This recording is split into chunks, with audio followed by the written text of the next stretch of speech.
Okay. We do, however, need to tell the viewers that certain family members weren't happy with the previous episodes and the fact that their names and pictures were used. So going forward, no names will be featured in my story unless, because I've already got a handful or a number of people say, yeah, you can use my name, like I want to be in your story, like, you know. Yeah. So I mean, yeah, they want to be.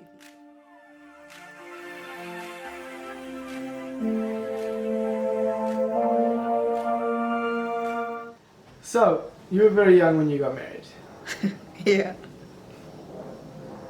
How old were you? I was 21. I remember because I didn't have a 21st birthday party Oh, why not? because I was getting married. Oh, that makes sense. Okay. Does it? Well, not really, but we'll see. Okay. Now, why? Why were you getting married so young? Why did you want to get married? So after everything had happened, I was living at this granny and that granny, you know, between Chatsworth and Phoenix here. At first I lived with my dad, and that alone was an adjustment. And then I felt more comfortable to live in Phoenix, and then I started living there. But then I started rebelling because it only had really hit me like a year later that she wasn't coming back, because she wasn't coming back. And life was going on around me, but I was lost now. And it started getting bad. I started turning to alcohol, looking to alcohol to be able to sleep at night, and that. Do you ever steal any alcohol? Steal alcohol. Probably, if there was in the kitchen. Okay. Probably. I used to steal money for the alcohol Oh, that's the same thing. from my granny's tuck shop. Yeah, my uncle suspected it, my youngest uncle suspected it. And he even said so, but I denied it.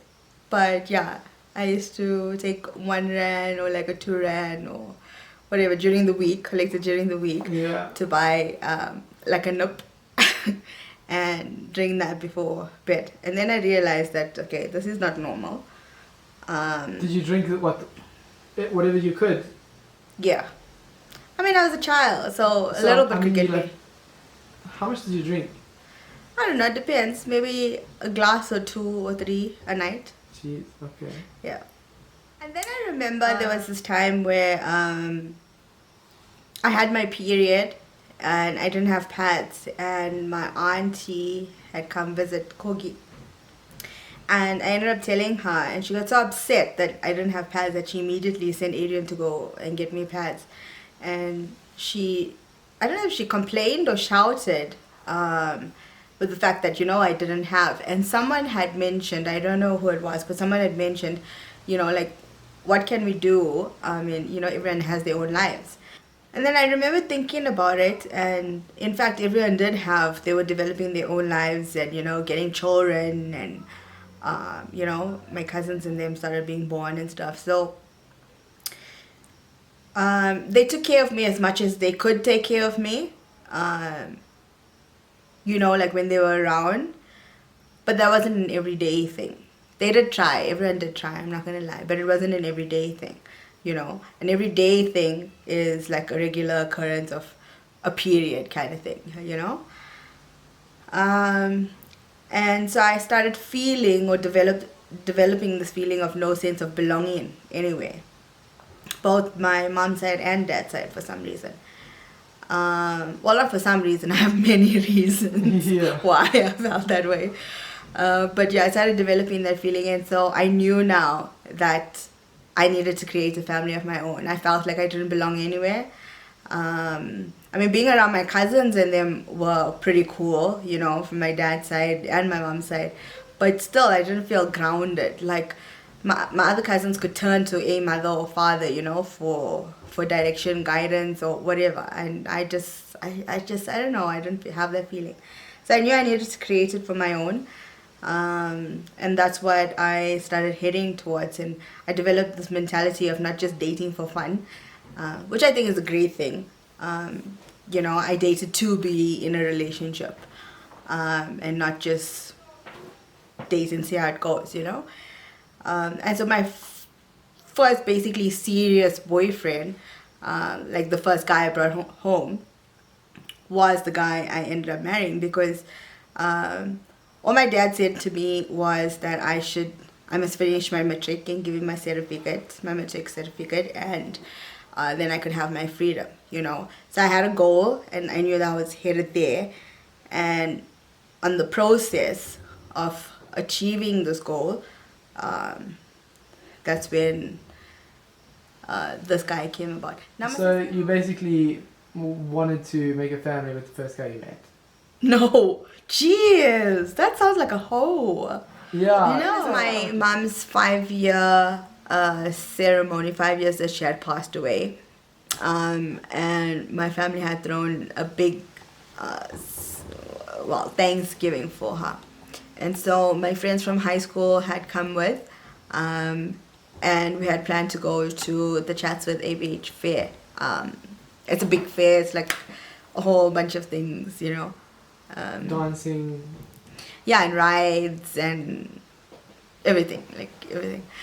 It's pretty cool. I love things like that. And so my friend wanted us to meet her boyfriend at the time, to introduce him to her friends.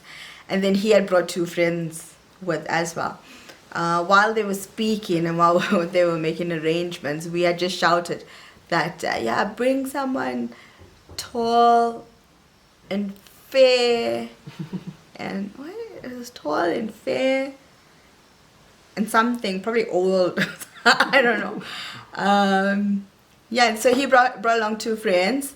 And so one came by me and one went to my other friend. We had stopped at Lugs in Durban. It's like a nice hot spot to chill and stuff. So I'm going to call him Kavish. So Kavish gravitated towards me for some reason. I don't think it was for some reason. I think it was planned. I think my friend's boyfriend told, go there kind of thing. So it was planned. He ended up being a nice, very down-to-earth person, very kind and, gentle. He had very stable. He had a stable job. He bought his first assets. He bought a car. And he was older than me. And by the stuff that he was interested in compared to the stuff high school boys used to speak to me about, was very different. So I was drawn to that, and I felt like some sense of, safety. Security. Yeah, security with this person. Okay. So you got all of that from Lugs? No, from here, chatting with him. Okay, so how long were you chatting with him before you decided this guy's pretty cool? Well,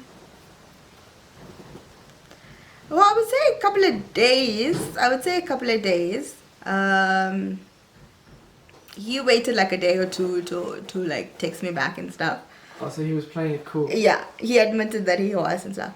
And I was like, hey. Okay, so you guys start talking, start going on some dates.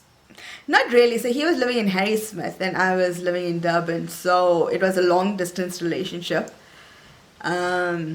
First ever long distance relationship. For some reason, we kind of made it work. A lot of effort on his part. Wait, how far is that away from each other? But 3 hours away. 3 hours, sure.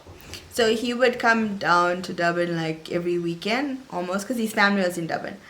And then that's how we basically got to see each other until I matriculated and moved to Johannesburg. He was driving 3 hours every weekend? Yes. For his family? Yeah. That's what he told you? No, that's what he was doing. Yeah, he was doing it after he met you. No, he was doing it before. No, he was doing it before. Right. And then? Where are we? And then it was a lot difficult for him because now he's in the center. He's in Harrismith his girlfriend's in Johannesburg and family is in Durban. So he had to split his weekends. So on weekends he would either come up to Johannesburg and spend it here, or to Durban and see his family. Okay. Yeah. So you were seeing him every second weekend or so? About, yeah. Right. So you started building a relationship with this guy. He was pretty mature, pretty cool. Yeah. And then I started going to this church, and I had a whole group of like friends and that, about like 13 or 14 of us. Pretty cool bunch. And I started becoming a member at that church then. And when you're involved in such a big group, then you meet other people and other people and other people. And then I met this this one guy. He was like a cell leader in church. And I think he crushed on me, and so he started like speaking with me and that. But I told him I had a boyfriend. And I don't know how he got information, but we ended up speaking about the whole religion thing, and Kevish was Hindu at the time, and he asked me, is your boyfriend not Hindi? So I was like, yes. He fed me this whole, well, it is, I don't know how to say it's true. I'm not going to get into religious debates here and conversations and that. But he basically told me that I can't date him because lightness and darkness do not mix. And like, wait, God, lightness and darkness. He's talking about religion. yeah. Okay. Yeah. I was so naive. I was like 19 at the time. Lightness and darkness do not mix. But like relating to Kevish as a person, I understood what he was saying religious-wise, but anyway, so that got into my head, and I ended up going home and I ended up phoning him, and I'm like, hey, what's your intention with me, And he was like, yeah, I like you and date you. I was like, yeah, but like, what's your intention? He said, I plan to marry you. I was like, okay, but how? And he is the only son to his parents, and coming from a strong Hindu background, like the son carries a lot of responsibility. Yeah, and roles as the eldest son and the only son. So he told me, yeah, we plan to get married and I'll marry you in a Hindu way. And although a part of me felt again comforted and secure that somebody wanted to settle down with me and give me a home, I also got caught up in my religion, and I was like, hey, he says he wants to marry me in the Hindu way, and I didn't. So then I fell for it with what this person was saying. I don't think he was trying to ill-advise me. I just think it was misunderstood. His advice was misunderstood. A lot of religious rituals are really twisted by humans. It's my opinion. It's my opinion. And yeah, anyway, that's all I'm going to say about that. And so I felt that the best thing for me, and also the fact that my mom's a Christian, and she told me that she never wanted a date outside her religion and that. I felt like, okay, neither can I, I wanted to be my mom's child also. And then this other person who's like this elder in the church is, coming and telling me things. I know now, I'm sorry, but like, I can't date you anymore. And so I broke up with him. So you were Christian and he was Hindu? Yes. So, and someone in the Christian church told you can't do that, that's bad. Yes. So you said, okay, and then said, sorry, it's not going to work. Yeah. Okay. So he was out of your life now, and life went on? Yes. Okay. And then who was next? Or how... I shouldn't ask it like that, actually. Next. Okay, and then what happened? So you lost this mature guy, and now you're unstable again. Now you don't know what's going on. Yes. But now I had a whole bunch of Christian friends who were like super cool, and we did things like go watch drag racing and go to McDonald's every day after church, and things. McDonald's every day. Well, yeah, every time after church. It was so cool. Christians were hungry. And it's a great bunch of people, you know. I used to see them like at least 3 times a week. So yeah, it's a great bunch of people, but again, a young bunch, and you know, there's a girlfriend and boyfriend, new relationship here and there and everywhere. So the same person that told me that I shouldn't date outside my religion tried What? a few months later, and yeah, ended up going down that road. Sure. So he was successful in his grand master plan. Yes. But you know what? As horrible as that relationship was, there's so many things that I do not regret. Because I ended up doing 8 Bible study courses, which I'm super proud of. Although now I'm more spiritual than religious. I love the fact that I have that background, you know. Also, he taught me not to trust so easily, and which is a good, it's a good, Life lesson. yes, Okay. yeah. So that relationship, a year and 8 months, ended up very horrible towards the end. He started seeing, we started having like major problems, like insane, unnecessary, not even worth mentioning problems right now. So much so that he got like pastors and everybody involved. And I think he was in a different phase in life, and so was I. I was still young, you know, and I think he was trying to make me a pastor's wife at that point in time. And everything is, you know, in timing. Like you can't force things. But also like, oh, there's just a lot that went wrong. So much so that he ended up meeting, listen to this, he ended up meeting, I had studied makeup, cosmetology, when I was young. I think I was 18 at the time. And so I had business cards with my cell phone numbers and that, like 300 printed out, and I probably only gave 50 away. So I had quite a few, and obviously him being my boyfriend at the time, I had a couple of my business cards, you know, to give to people and that. So when we had decided to end the relationship, I think it was a few weeks later actually, he had gone to Durban, came back, and then decided to tell me something in the church parking lot that he's now seeing somebody else or whatever. So I was like, okay, cool. You know, I fought so much in that relationship. And it was like, you know, your first new relationships, when things don't work out, you feel like the world's going to end, you know? And I already had felt like that.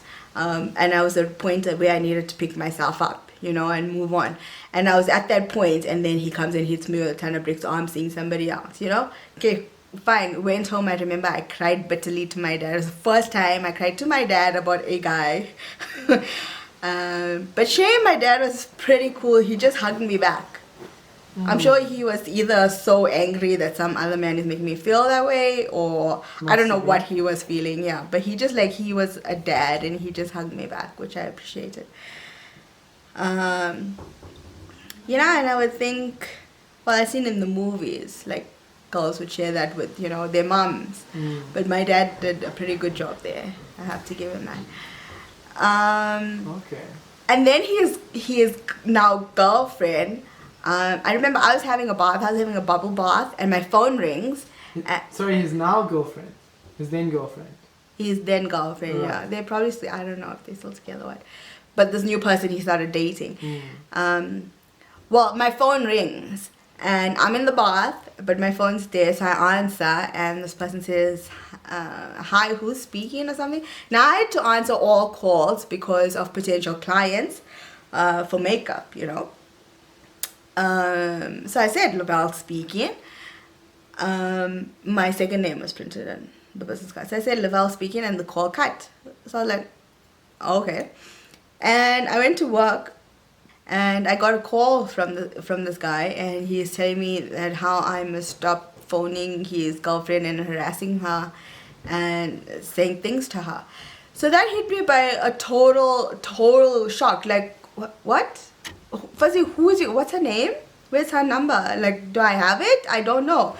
And he is telling me like how I phoned, and her cousin was right there, cousin or sister was right there, and they received a call from me, and I was swearing, and I was saying things that was out of my character, you know.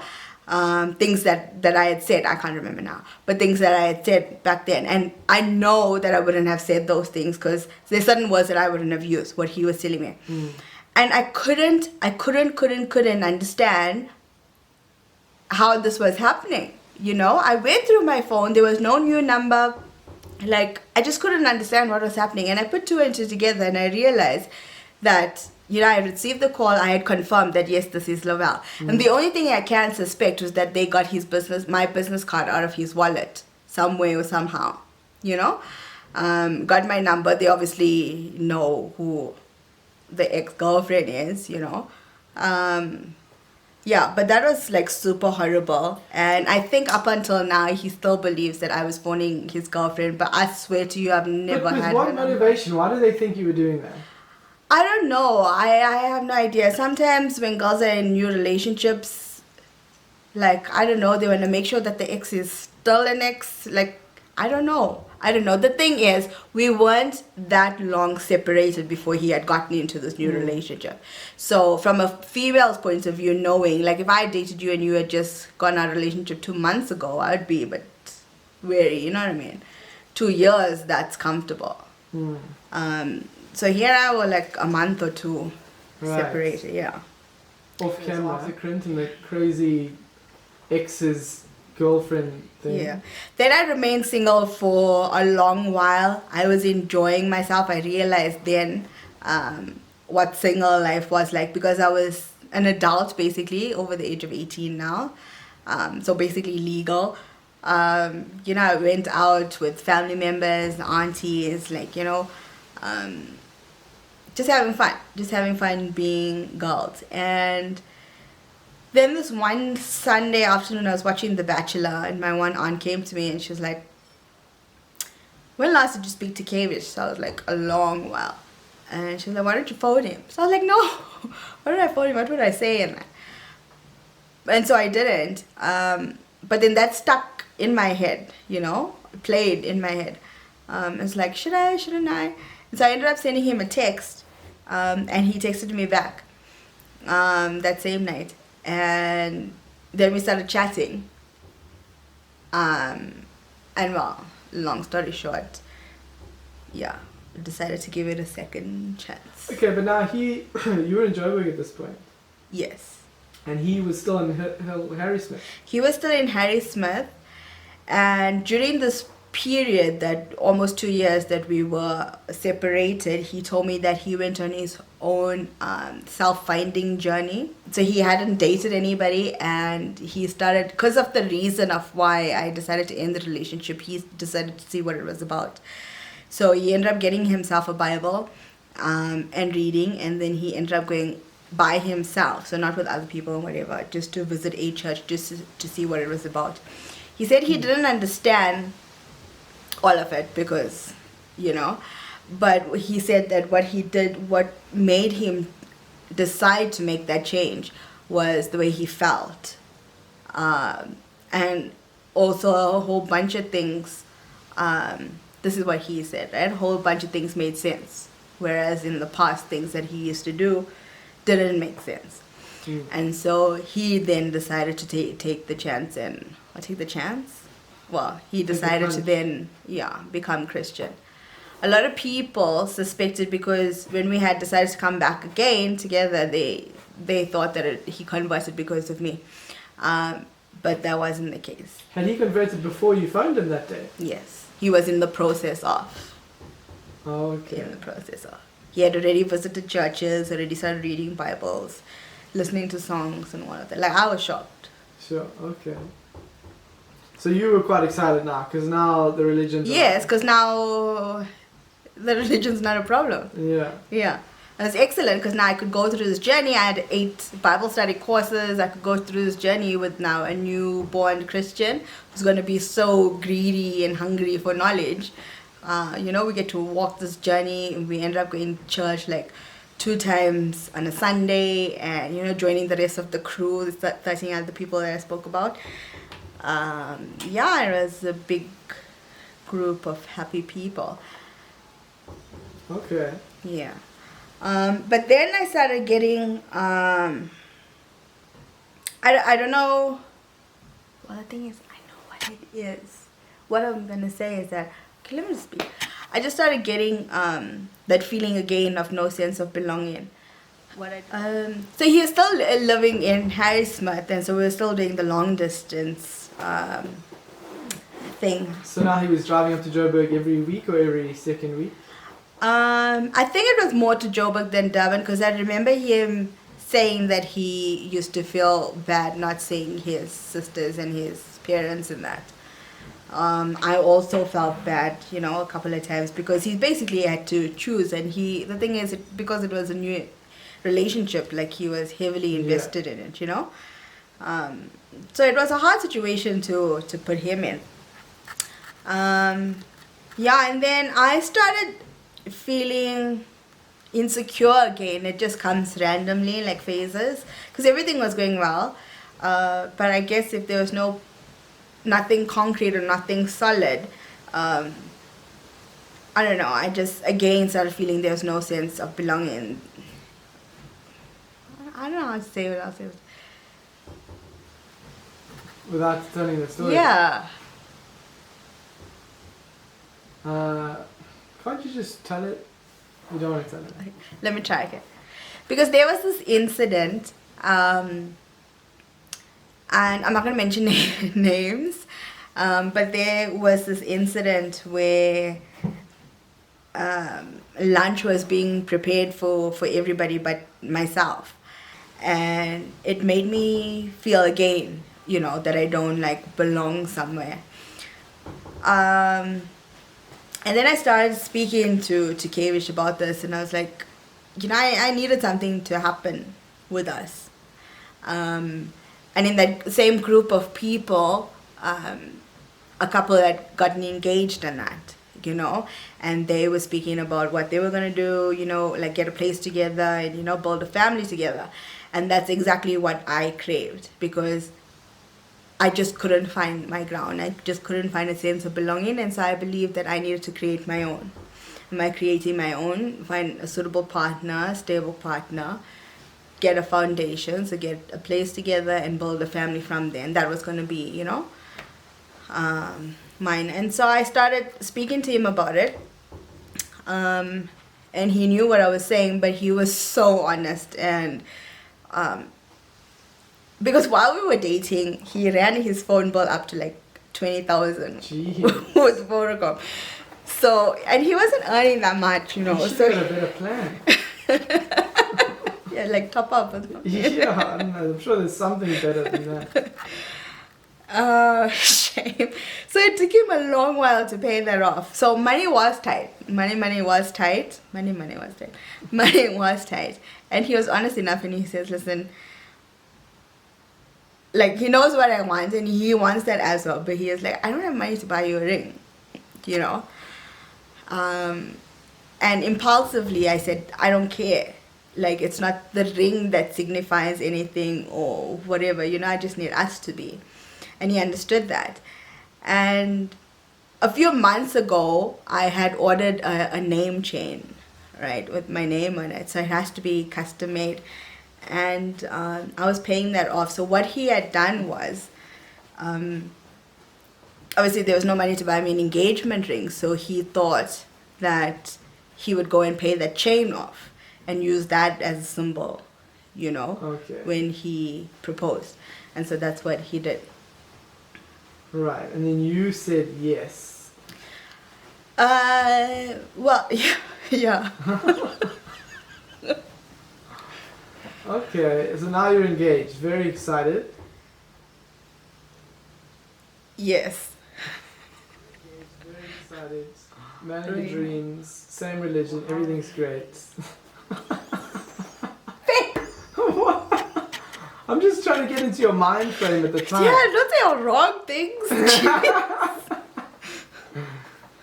Okay. So you're engaged, very excited, and then next is the wedding. No, next I had to go back to work and break the news. So here's the thing, right?